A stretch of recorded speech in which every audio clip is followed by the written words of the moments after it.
Samantala, iginiit ni Pangulong Bongbong Marcos na magpapasko sa kulungan ang mga nangurakot sa flood control projects. Buwelta naman ni Vice President Sara Duterte, dapat ipakulong ng Pangulo ang sarili niya.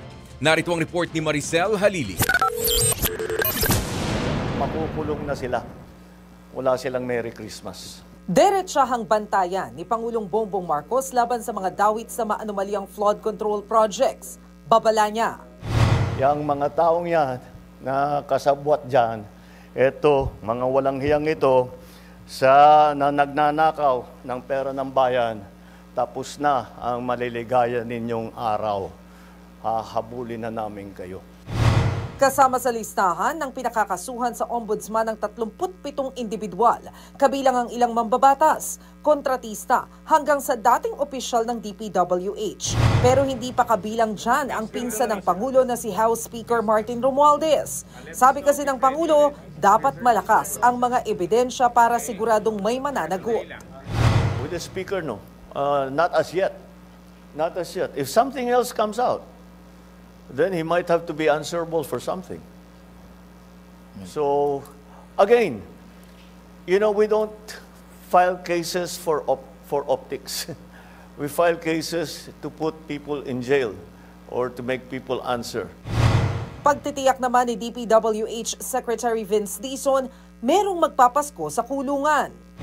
Non-bailable itong mga kasong ito. At least 40 pong mga napahigan na ng kaso ang magpapasko sa kulungan. May banat naman si Vice President Sara Duterte sa mga dapat daw ikulong. Dapat isali si Bongbong Marcos kasi siya ang pumirma ng 2025 GAA. Pwede na niyang ikulong ang sarili niya. Aminin na niya na ano talaga, meron siya pagkukulang. At hindi lang maliit na pagkukulang, malaking pagkukulang. Meron siyang malaking pagkukulang sa kanyang trabaho.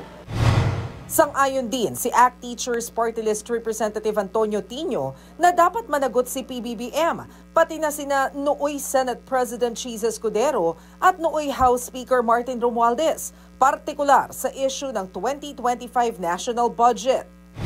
Ang insertions at pag-aproba sa flood control ay ginawa ng House, ng Senate at maging ng Malacanang.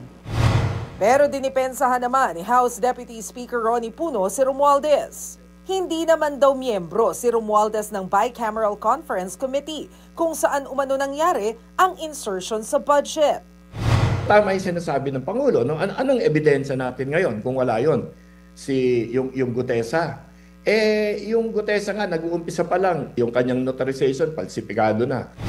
Sinigundahan din ni Manila 6th District Representative Benny Abante ang ipinunto ng Pangulo na hindi pagpapabango lang ang pagdidemanda. Hanggang ngayon, wala naman daw ebidensyang direktang nag-uugnay kay Romualdez sa flood control scandal.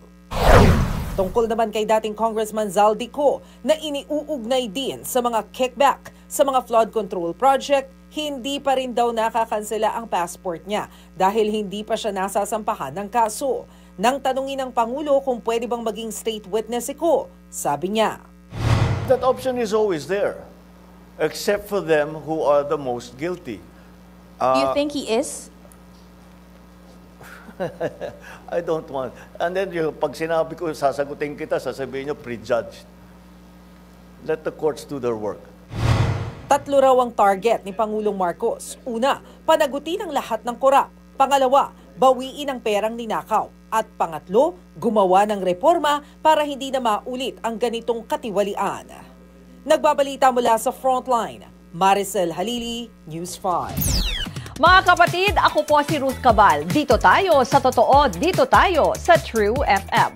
Mag-follow at mag-subscribe din po kayo sa aming social media accounts at True Network PH. Diyan po yan sa aming X na dating Twitter, sa FB, sa Instagram, sa YouTube, sa TikTok at sa mga podcasts. At syempre, tutok din po kayo sa Signal True TV Channel 19.